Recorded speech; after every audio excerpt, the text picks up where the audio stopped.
Hello' everyone, এয়া another লগত আহিলোঁ বেংকলৈ বুলি। এই বেংকটোত এনাৰ কাম নাথাকে বাৰু, পুৰণা একাউণ্ট এটাৰ কাম আছে বাবে আহিবলগীয়া হ'ল।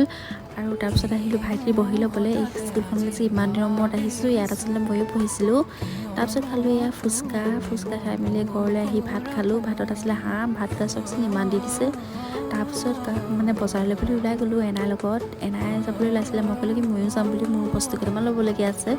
এনাৰ লগত আহিলে যিহেতু ফ্ৰীকৈ পাম, সেইবাবে এনাৰ লগতে নামি গুচি আহিলোঁ। তাৰপিছত আহিলোঁ এয়া লেছগ'ত বস্তু কেইটামান ল'বলগীয়া আছে। বস্তু কেইটামান নহয় আৰু এটা বস্তুৱে বাৰু, শেষত গম পাব কি ল'লোঁ।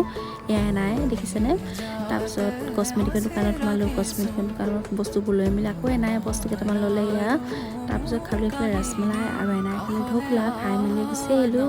অভাৰব্ৰিজখন চাওকচোন ভাঙি দিয়াৰ পাছত ইমান দিগদাৰ হৈছে ন মানুহৰ। শেষত যে কৈছিলোঁ কাৰণটো দেখুৱাম বুলি, এইটোৱে সেই কাৰণটো। আজি আছে মোৰ বাৰ্থডে, সেইবাবে এনাই কেক এটা লৈছে। এতিয়া ভাগ কৰা পৰ্বটো চলি আছে আৰু